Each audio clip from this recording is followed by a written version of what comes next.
देशों ने ईवीएम पर पाबंदी लगाई है, तो इंदिरा गांधी ने निर्णय लिया भारत में ईवीएम लाने का, और इस तरह इंदिरा ने ईवीएम लाने के लिए रास्ता आसान किया। और अगस्त 79 को लोकसभा में ये बिल पारित किया इंदिरा ने, और 16 सितंबर 79 को राज्यसभा में पारित किया, और उसमें लिखा कि बैलेट के बजाय अब ईवीएम ऐसा पढ़ा जाएगा, और यहाँ से आगे भारत का जो चुनाव होगा वो ईवीएम द्वारा होगा। हम लोग बीजेपी को दोषी ठहरा रहे हैं कि बीजेपी ईवीएम का फायदा ले रही है, ईवीएम की नाजायज पैदाइश है, घोटाला करके चुनकर आई है, लेकिन ईवीएम लाने का काम कांग्रेस ने किया है। अब फायदा बीजेपी ले रही है वो अलग बात है, लेकिन ईवीएम लाने का काम कांग्रेस ने किया है, खासकर इंदिरा गांधी ने किया है। इसके बाद 1982 को और एक दूसरा शिष्टमंडल इटली भेजा, जिसमें राजीव गांधी को भी भेजा था, और फिर 31 अक्टूबर 1984 को इंदिरा गांधी की हत्या हुई ऑपरेशन ब्लू स्टार करने की वजह से, और फिर राजीव गांधी भारत का प्रधानमंत्री बना, और फिर राजीव गांधी के काल में फिर से एक बार ये प्रस्ताव आया। प्रस्ताव रखा, ईवीएम का प्रस्ताव जिस आदमी ने रखा उस आदमी का नाम है अभिषेक मनु संघवी। प्रस्ताव का क्रमांक है 422/84, मतलब 84 साल में 422 नाम का प्रस्ताव है। इस ईवीएम के प्रस्ताव को पहला अनुमोदन दिया अटल बिहारी वाजपेयी बीजेपी, और ईवीएम के प्रस्ताव को दूसरा अनुमोदन दिया Prakash Karat CPI, communist party of India.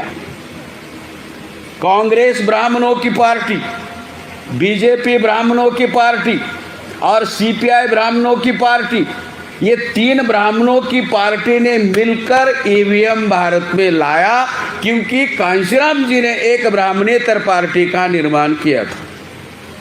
Kanshiram और बीएसपी को रोकने के लिए और आपके वोट हथियाने के लिए, आपके वोट की लूट करने के लिए, आपके वोट चोरी करने के लिए कांग्रेस ने ईवीएम भारत में लाया। वीपी सिंह ने इसका विरोध किया, राष्ट्रपति को और चुनाव आयोग को लिखित लेटर लिखकर वीपी सिंह ने विरोध किया, लेकिन वीपी सिंह की बात नहीं मानी। फिर 24 सितंबर 1985 को ये बिल राज्यसभा में मंजूर हुआ, और 24 सितंबर 1985 को मंजूर होने के बाद 2 जनवरी 1986 को राष्ट्रपति ज्ञानी झैल सिंह ने इस पर साइन किया, और ये बिल आया। मतलब ये बिल भारत में लाने के लिए, ईवीएम भारत में लाने के लिए सबसे ज़्यादा हाथ और सबसे ज़्यादा अगर काम किसने किया है वो कांग्रेस ने किया है, और कांग्रेस के लोगों ने ईवीएम लाया है। इसलिए आज की तारीख में कांग्रेस के लोग ईवीएम के विरोध में कुछ भी बोलते हुए नज़र नहीं आते। अगर दूसरे कांग्रेस के लोग बोलते भी हैं तो राहुल गांधी, सोनिया गांधी और प्रियंका गांधी कभी भी ईवीएम के खिलाफ बोलते हुए आपको दिखाई नहीं दे, क्योंकि उनको पता है कि उनके पूर्वजों ने ईवीएम को भारत में लाया है। हमारा सत्यानाश जिस कारण हुआ है वह कारण हम लोगों को पूरी तरह से मालूम होना चाहिए, नहीं तो हम फिर फंसने की आशा है। फिर हमारे साथ विश्वासघात हो सकता है, फिर हमारे साथ चीटिंग हो सकती है, फिर हमारा इस्तेमाल हो सकता है। दोबारा हमारा इस्तेमाल नहीं होना चाहिए, दोबारा हमारे साथ चीटिंग नहीं होनी चाहिए, दोबारा हमारा विश्वासघात नहीं होना चाहिए। इसलिए ईवीएम की पूरी जानकारी हमारे लोगों को होनी चाहिए। फिर ईवीएम बनाने का कॉन्ट्रैक्ट दिया, जिस कंपनी को कॉन्ट्रैक्ट दिया वो कंपनी है ECIL। ECIL का लॉन्ग फॉर्म है इलेक्ट्रॉनिक्स कॉरपोरेशन इंडिया लिमिटेड, और दूसरी कंपनी है BEL, भारत इलेक्ट्रॉनिक्स लिमिटेड। इसमें भारत इलेक्ट्रॉनिक्स लिमिटेड नाम की जो कंपनी है वो ब्लैक लिस्टेड कंपनी है, इन द वर्ल्ड, दुनिया में ब्लैक लिस्टेड कंपनी है। इन दोनों ने मिलकर ईवीएम मशीन बनाए 2003 में। 2003 के पहले 89 में ईवीएम मशीन का पायलट प्रोजेक्ट का मतलब है नमूना के तौर पर राजीव गांधी के काल में इस मशीन का उपयोग किया। फिर ये मशीन 2003 को इन कंपनियों ने कांग्रेस को दी और फिर कांग्रेस ने 2004 के चुनाव में इसका उपयोग किया, फिर 2009 के चुनाव में इसका उपयोग किया। घोटाला करके वो चुनकर आए और उनकी बारी खत्म होने के बाद 2014 में बीजेपी ने घोटाला किया और 2019 में बीजेपी ने घोटाला किया। ये बैकग्राउंड है। अब ये बैकग्राउंड के पीछे, ये बैकग्राउंड इसलिए बताया कि बहुत सारे लोगों को ईवीएम का जो जन्म कहानी है, उसकी जो कुंडली है, जो ब्राह्मण बनाता है, कुंडली केवल ब्राह्मणों के पास होती है ऐसा उनको लगता है, लेकिन उनके काले कर्मों की कुंडली वामन मेश्राम साहब के पास भी होती है। ये कुंडली है उनकी, तो ये कुंडली हम लोगों को मालूम होनी चाहिए। हमारी कुंडली उनके पास है और उनकी कुंडली मेश्राम साहब के पास है। वैसे भी भगवान बहुत चालाक है, खुद कुंडली बनाता है, दोष खुद दिखाता है, उपाय खुद बताता है। खुद कुंडली बनाता है, खुद कुंडली समझाता है, दोष भी खुद ही दिखाता है और वो उपाय भी बताता है। मतलब ये उसका धंधा है साथियों। बामन होशियार नहीं है, आपके अज्ञान का वो फायदा लेता है। हमारा अज्ञान ही उसकी ताकत है, बामन होशियार नहीं है, हमारा अज्ञान उसकी ताकत है। वो होशियार नहीं है, चालाक है, षड्यंत्रकारी है। तो ये जो ईवीएम का घोटाला हुआ साथियों, पहले 2004 में कांग्रेस ने घोटाला किया, 2009 में कांग्रेस ने घोटाला किया और 2009 में जब बीजेपी वालों के ध्यान में आया, डॉक्टर सुब्रमण्यम स्वामी के ध्यान में आया, जीवीएल नरसिंह राव के ध्यान में आया और चंद्रबाबू नायडू के ध्यान में आया कि इन्होंने घोटाला किया। क्योंकि लाल कृष्ण आडवाणी उस समय प्रधानमंत्री पद के उम्मीदवार थे बीजेपी के और कांग्रेस ने घोटाला करने की वजह से वो हार गए। तो ये चार लोग इकट्ठा आए। Number 1 Lal Krishna Advani BJP, number 2 Chandrababu Naidu Telugu Desam party, number 3 doctor Subramanian Swamy Janata party. वो जनता पार्टी का अकेला ही आदमी है, दूसरा कोई कार्यकर्ता भी नहीं, पदाधिकारी भी नहीं, अकेला आदमी, अकेले आदमी की पार्टी है जनता पार्टी। और 4 नंबर का आदमी है जीवीएल नरसिंह राव, वो पत्रकार है। ये जीवीएल नरसिंह राव कहाँ का है? वो आंध्र प्रदेश का ब्राह्मण है।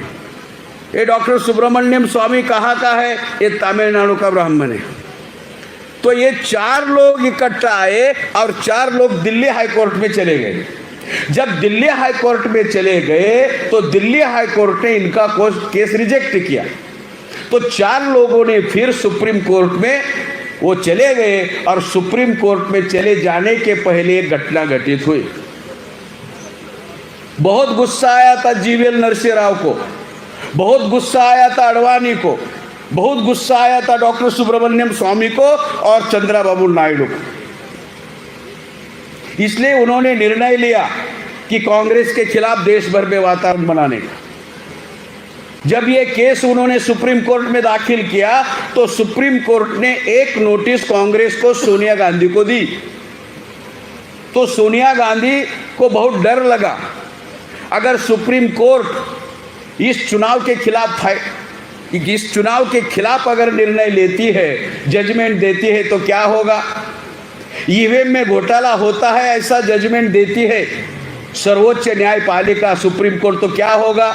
तो 2009 का चुनाव असंवैधानिक घोषित होगा, 2004 का चुनाव असंवैधानिक घोषित होगा और 2004 से 2009 तक और 2009 से 2014 तक 10 साल में कांग्रेस ने जो भी निर्णय लिए हैं सभी असंवैधानिक घोषित होंगे और दुनिया में उनकी छीतू होगी, दुनिया में बदनामी होगी।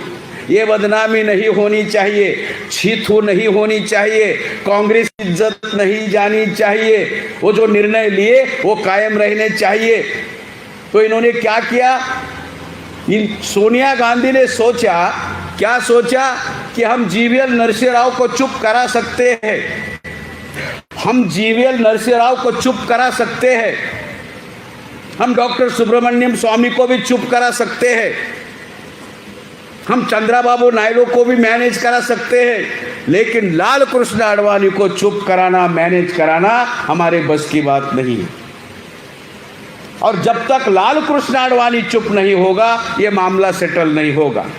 जब तक ये मामला सेटल नहीं होगा तब तक हमारे सर पर तलवार टंगती रहेगी।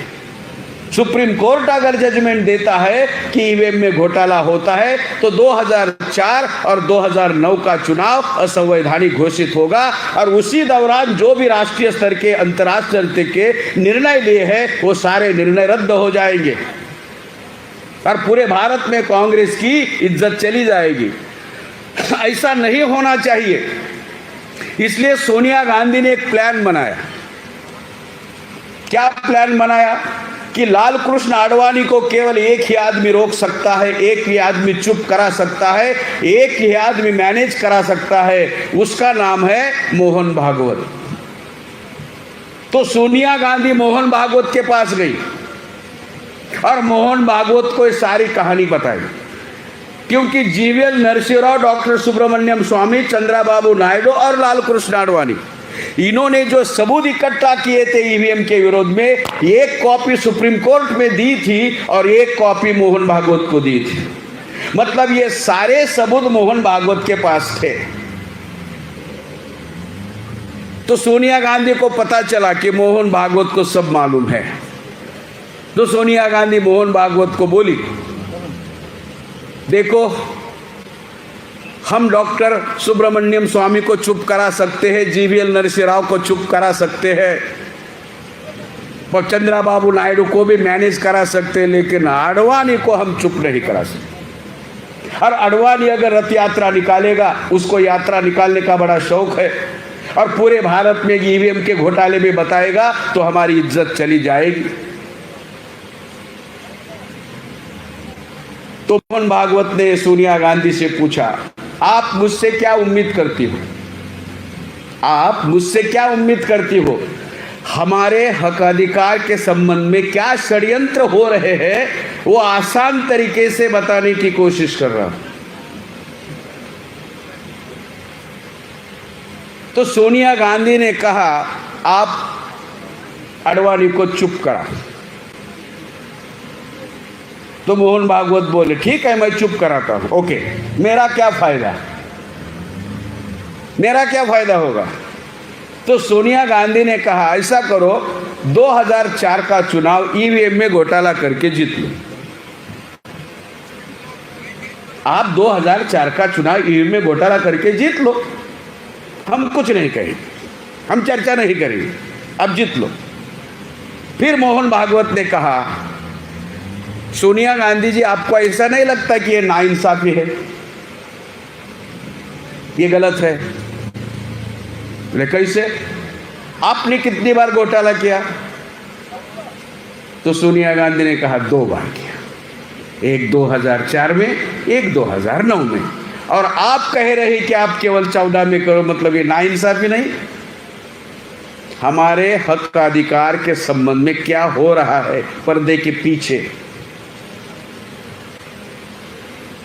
और ये बात मेश्राम साहब पूरे देश में डंके की चोट पर जाहिर कह रहे हैं, ये जाहिर मंच है और अभी तक हमारे ऊपर कोई केस नहीं हुई है। इसका मतलब ये सही है, ऐसे हवा में बातें नहीं होती, सबूत के साथ बातें होती है, कोर्ट के जजमेंट के साथ बातें होती है। तो फिर सोनिया गांधी ने कहा, अच्छा आप भी ऐसा करो, 2014 और 2019 का दोनों चुनाव आप ईवीएम के घोटाले से जीत। 2014 से आज तक के सभी भाषण मेश्राम साहब के सुन लेना। उस भाषण में साहब ने कहा है कि 2019 का चुनाव भाजपा ईवीएम का घोटाला करके जीतेगी, जीत गई। ये बताने के लिए किसी दूसरे भविष्यवेत्ता की जरूरत नहीं होती, जीत गई। जब ऐसा इनका सेटलमेंट हुआ, सोनिया गांधी का और मोहन भागवत का, मतलब कांग्रेस और आरएसएस का इनटू ब्रैकेट बीजेपी का सेटलमेंट हुआ, और सेटलमेंट होने के बाद सुप्रीम कोर्ट के जज को जानकारी दी कि हमारा सेटलमेंट हो गया है, आप जजमेंट दे सकते हो। क्या चल रहा है?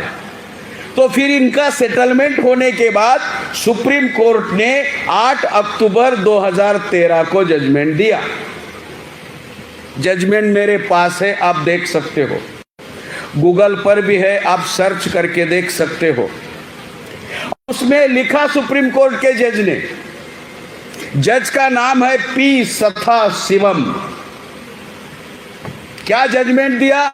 जजमेंट ये दिया साथियों कि केवल मात्र ईवीएम से फ्री, फेयर एंड ट्रांसपेरेंट चुनाव नहीं हो सकता। ये जजमेंट दिया। क्या जजमेंट दिया? केवल ईवीएम से free, fair and transparent, free, मुक्त, फेयर, निष्पक्ष, ट्रांसपेरेंट, पारदर्शी चुनाव नहीं हो सकता। इसका मतलब क्या हुआ? ईवीएम में घोटाला होता है। ऐसा कौन कहता है? डीआर ओहल नहीं कह रहे हैं, वामन मेश्राम नहीं कह रहे हैं, बामसेप वाले नहीं कह रहे हैं, राष्ट्रीय आदिवासी एकता परिषद वाले नहीं कह रहे हैं, सुप्रीम कोर्ट का जज कहता है। क्या कहता है? ईवीएम में घोटाला होता है। मगर उन्होंने क्या करना चाहिए था?